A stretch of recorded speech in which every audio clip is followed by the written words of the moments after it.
اعوذ باللہ من الشیطان الرجیم بسم اللہ الرحمن الرحیم واضرب لهم مثل الحیاۃ الدنیا کماء انزلناه من السماء فاختلط به نبات الارض فاصبح حشیما تذرہ الریاح وکان اللہ علی کل شیء مقتدرا۔ پہلے اللہ تعالیٰ نے ایک مثال کے ساتھ سمجھایا تھا کہ ایک بندے کے پاس انگوروں کا باغ تھا، ایک بندے کے پاس کچھ بھی نہیں تھا، وہ ساری بات۔ اب یہاں پہ اللہ تعالیٰ نے ایک اور مثال بیان فرمائی ہے، فرمایا وَاضْرِبْ لَهُم مَثَلَ الْحَيَاةِ الدُّنْيَا، کہ اے محبوب آپ انہیں ذرا دنیا کی زندگی کی ایک اور مثال بیان فرمائیں۔ کیا ہے وہ؟ فرمایا کَمَاءٍ أَنزَلْنَاهُ مِنَ السَّمَاءِ، فرمایا کہ دنیا کی زندگی ایسی سمجھ لے جیسے اللہ تعالیٰ آسمان سے بارش نازل فرمائے، فَاخْتَلَطَ بِهِ نَبَاتُ الْأَرْضِ، اور اس سے گھاس وغیرہ اگ جاتی ہے، بارش ہوتی ہے، سبزہ اگتا ہے، گھاس اگتی ہے، تو ہوتا کیا ہے؟ فرمایا کہ تھوڑی دیر کے بعد بارش ختم ہو گئی، سورج نکل آیا، تو پھر کیا ہوتا ہے؟ فَأَصْبَحَ حَشِيمًا، گھاس سوکھ جاتی ہے، ٹھیک ہے۔ فرمایا دیکھ لے کہ گھاس اگتی کتنے دن کے لیے ہے، سوکھ کتنے دنوں میں جاتی ہے، ٹھیک ہے، زیادہ سے زیادہ 2-4 دن بس، اگر زیادہ دھوپ کا تڑکا لگ گیا تو 1-1.5 دن کے اندر بھی اس کا کام ختم ہو جاتا ہے۔ فرمایا تذرہ الریاح، میں جب وہ گھاس سوکھ جاتی ہے تو پھر ہوا اس کے تنکے اڑاتی پھرتی ہے، یعنی اب وہ کسی کام کی نہیں ہے۔ تو فرمایا کہ جتنی زندگی یوں سمجھ لے کہ گھاس کی ہے کہ وہ کاٹنے کے بعد یا سوکھنے کے بعد اب اس کی کوئی اہمیت نہیں ہے، ہوا ادھر سے آئی تو ادھر گھاس گئی اور ادھر سے آئی تو ادھر گئی ہے، اب جتنی زندگی اس کی ہے میں یوں سمجھ لو کہ اتنی ہی زندگی تمہاری ہے، ٹھیک ہے۔ میں نے پہلے بھی آپ کو بتایا تھا کہ قرآن اکثر بات کرتا ہے، وہ کہتا ہے کہ کھیل کود کی جگہ، ٹھیک ہے، دنیا کیا ہے؟ کھیل کی جگہ ہے، یعنی مطلب کیا ہے کہ جس طرح کھیلنے کے لیے تھوڑا سا ٹائم ہوتا ہے نا، اب 24 گھنٹے تو بندہ نہیں کھیلتا رہتا، ٹھیک ہے، تو جتنا ٹائم انسان کو کھیلنے کے لیے ملتا ہے یا بندہ کھیل لیتا ہے، گھنٹہ 1.5 گھنٹہ 2 گھنٹے، فرمایا اللہ تعالیٰ نے فرمایا یوں سمجھ لو کہ دنیا کی زندگی کھیل کود اسی وجہ سے ہے، جیسے تم 2 گھنٹے کے بعد اکتا جاتے ہو یا ختم کر دیتے ہو یا بس کر دیتے ہو، ٹھیک ہے، فرمایا جس طرح تم کھیل تھوڑی دیر کے لیے کھیلتے ہو نا، دنیا کی زندگی بھی اتنی ہی ہے۔ اب اندازہ کریں نا، 50-60 سال سے اوپر والا تو چکر ہی کوئی نہیں رہ گیا، ٹھیک ہے، اس میں سے 30-40 سال نکال دے نوکری والے، 7-8 سال نکال دے بچپن والے، تو بندے کے پاس پیچھے بچتا کیا ہے، ٹھیک ہے۔ تو اللہ تعالیٰ نے ارشاد فرمایا کہ بھائی دنیا کی زندگی اتنی ہے جیسے گھاس ہو، اور گھاس جناب خشک ہو جائے اور خشک ہونے کے بعد ہوا اسے اڑاتی پھرتی ہے، میں یہ اتنی ہی تمہاری زندگی ہے۔ اب اس زندگی کے اندر تم نے آخرت کے لیے کچھ بنانا ہے تو بنا لو، دنیا بنانی تو دنیا بنا لو، وَكَانَ اللَّهُ عَلَىٰ كُلِّ شَيْءٍ مُقْتَدِرًا، اللہ تو ہر چیز پر قادر ہے، اللہ تعالیٰ کی ذات ہر شے پر وہ تو قادر ہے، چاہے تو دنیا بنانی ہے تو وہ بھی تمہارے ہاتھ میں ہے، آخرت بنانی ہے تو وہ بھی تمہارے ہاتھ میں ہے۔ المال والبنون، یہ 2 چیزیں آ گئی، کیا فرمایا کہ مال اور بیٹے، زینت الحیات الدنیا، یہ تو دنیا کی زندگی کی خوبصورتی کے لیے بس، ٹھیک ہے نا، نہ آگے پتر کام آ رہے ہیں، ٹھیک ہے، پیسہ تو ویسے ہی فارغ ہو گیا، ٹھیک ہے جی، وہ تو الٹا عذاب بن رہا ہے، ٹھیک ہے۔ تو فرمایا یہ 2 چیزیں، المال والبنون زینت الحیات الدنیا، فرمایا مال اور بیٹے یہ صرف اور صرف دنیا کی زندگی کی خوبصورتی تو ہے، آخرت میں ان کا فائدہ کوئی نہیں ہے۔ ہاں حضور نے ارشاد فرمایا کہ اولاد دنیا کے اندر تو فائدہ دے سکتی ہے، آخرت میں اس کا فائدہ تب بھی ہوگا والد صالح یدعو لہ، فرمایا ایسی نیک اولاد ہو جو ماں باپ کے لیے بخشش کی دعا مانگے، سبحان اللہ۔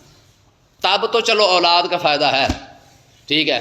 جب ابے کے مرنے کے انتظار میں بیٹھا ہے کہ کب ابا مرے، کب انگوٹھے لگوائیں اور کب جا کے پلاٹ ہمارا ہو، ٹھیک ہے جی، میں پھر تو سمجھ لے کہ فارغ ہی ہو گئے۔ حضور نے یہ 3 باتیں ارشاد فرمایا 3 چیزیں ہیں جس سے انسان کو آخرت کا فائدہ ہو سکتا ہے، ان میں سے ایک کیا ہے؟ اولاد ہے نیک، اولاد کا لفظ استعمال کیا گیا، چاہے بیٹیاں ہو چاہے بیٹے ہو، ٹھیک ہے۔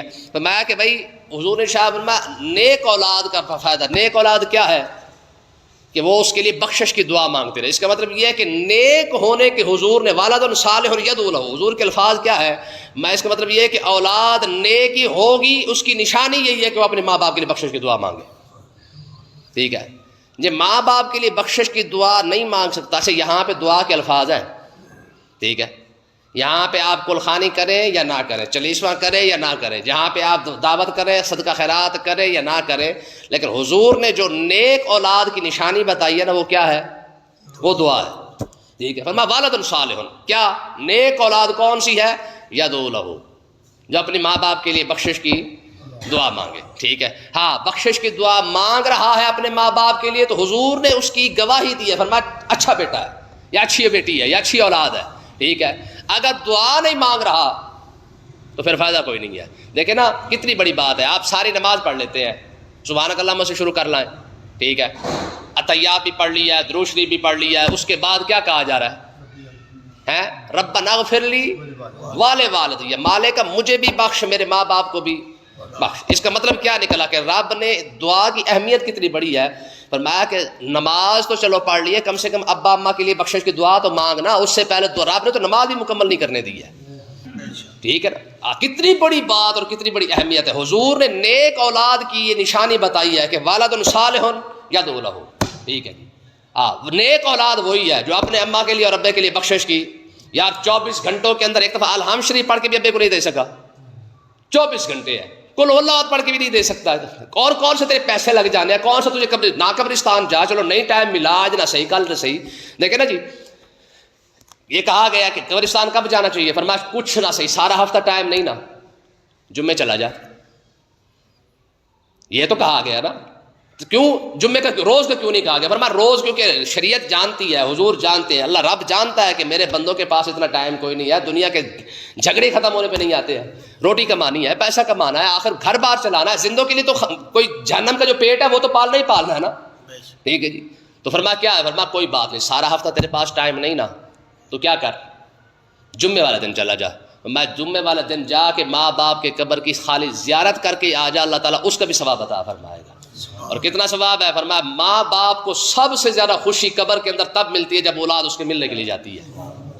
ٹھیک ہے. ہاں یہ یاد رکھیں, یہ جس طرح ہم نہیں ملنے جاتے ایک دوسرے کو, چلو یار عید فلانے کو مل لائیے, اور تو وہ کھاتا بھی ختم ہو گیا, اور تو ایسے میسج کرتے عید مبارک جان چھٹی. ٹھیک ہے جی. یا پھر واٹس ایپ پہ میسج کر چھوڑا عید مبارک, ساڑھے تو معافی بھی واٹس ایپ تے مبارک ہی واٹس ایپ تے. ٹھیک ہے جی. وہ آ جائے نا شبرات ایک کیڑی آتی ہے اپنا رمضان شریف تو پہلے, شب برات ہی آتی ہے نا, اس تو پہلے کی کر دینے, لو جی اگر مجھ سے کوئی غلطی ہوگی تو میں معافی کر معاف دے دینا, اگلے دن مرضی معافی دے بھاوے نہ دے, ایسے صرف میسج کر دینا ہے بس.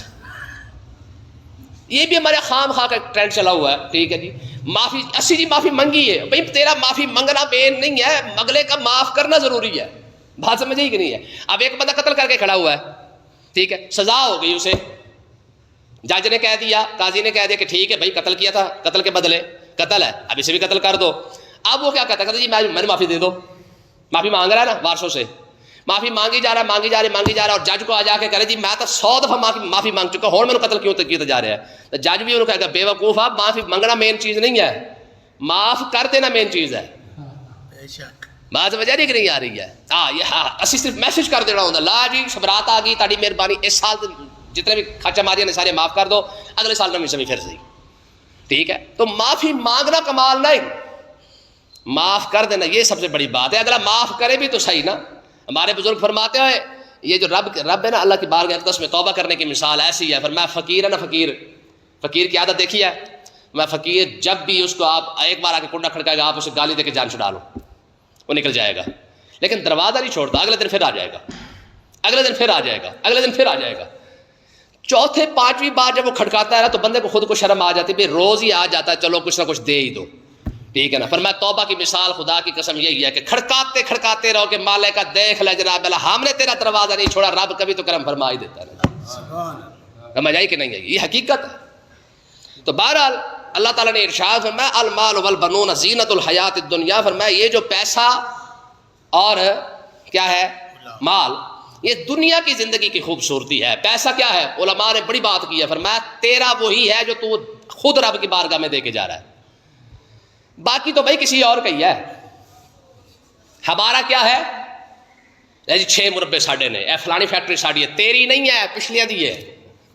تو خام خواہ مفت میں خوش فہمی کا تو شکار ہو چکا ہے, تیری کہاں سے ہو گئی بھائی, استعمال پچھلے وقت کر رہے ہیں, کھا پیچھے والے رہے ہیں, تیری کہاں سے ہوگی. تیری تو وہ ہے جو تو آگے اپنے جمع کروا کے جا رہا ہے. بینک کے پیسے جمع نہیں کرواتے, کیا کس لیے جمع کرواتے ہیں یار, جب مشکل پڑی پھر جا کے آپ چیک کٹوا کے لے کے آ گئے, اے ٹی ایم مارا پھر جا کے نکال کے لے آئے, کام آ گئے. میں یہ بھی بینک کی ہے آخرت کا. ٹھیک ہے.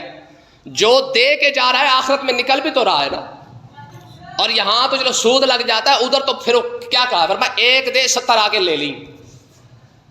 سود نہیں بنتا، کیونکہ رب خود دے کے خود لے رہا ہے. بات سمجھ آئی کہ نہیں آئی؟ تو اللہ تعالیٰ نے ارشاد فرمایا بھی دونوں چیزیں دنیا کی خوبصورتی تو ہو سکتی ہیں، لیکن پیسے کا فائدہ آخرت میں نہیں. ہاں آخرت کا فائدہ صرف اور صرف کیا ہے؟ دونوں. وہ کون سا ہے؟ والباقیات الصالحات.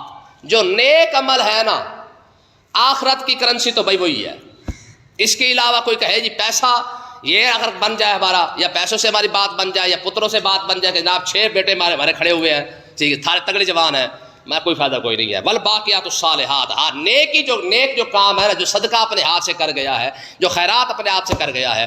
دیکھیں میں پہلے بھی آپ کو بتاتا ہوں کہ ہمیشہ صدقہ وہ کرے جو لمبا چلے. بتاتا ہوں کہ نہیں بتاتا؟ صدقہ کون سا بہتر ہے؟ لمبا چلے. لمبا کا مطلب کیا ہے؟ کہ جب تک کوئی ایسا کام کرے، جب پیسہ تو ہم لگا دیتے ہیں، ہماری قوم کی یہ مصیبت ہے کہ ہم پیسہ خرچ کرتے ہیں لیکن یہ نہیں پتا ہوتا کہ کیسے کہاں خرچ کریں اور کیسے خرچ کریں. مثلا 8,000 کی دیگ پکوا لی، آدھے گھنٹے میں ختم ہو گئی، ٹھیک ہے. یہی 8,000 اگر مسجد کا پنکھا لگوایا ہوتا 2 سال تو چلے گا. اس کا مطلب یہ کہ جب تک چیز چل رہی ہے ثواب چل رہا ہے. ٹھیک ہے. حضور نے کیوں فرمایا؟ فرمایا کسی نے درخت بھی لگا دیا جو اس کے سائے میں بیٹھا، جب تک درخت کھڑا ہوا ہے سایہ چل رہا ہے، اور جو بندہ بھی اس کے پاس بیٹھے گا، حضور نے فرمایا بندے درخت لگانے والے کو اللہ تعالیٰ ثواب عطا فرماتا رہے گا. کیوں؟ کیونکہ درخت جلدی ختم نہیں ہوتا.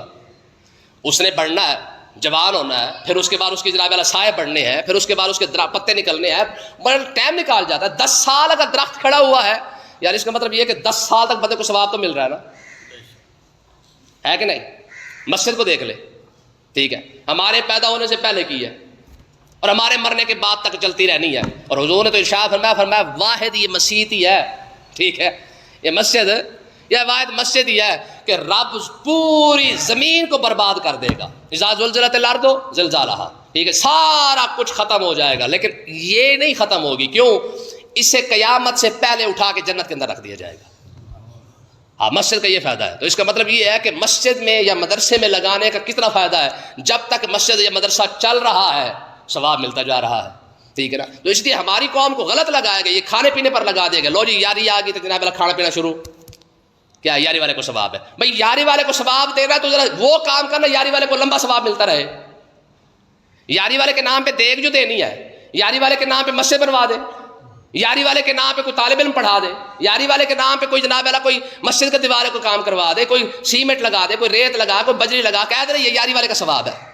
وہ دودھ بیچ رہا ہے جو خود کھا رہا ہے، جس کی کھیر بنا کے آپ کھا گئے، یہ کہتے ہیں جی کھائیے آپ، کہتے ہیں یاری والے کا ثواب ہے. یہ کون سا یاری والا کا ثواب ہے بھائی؟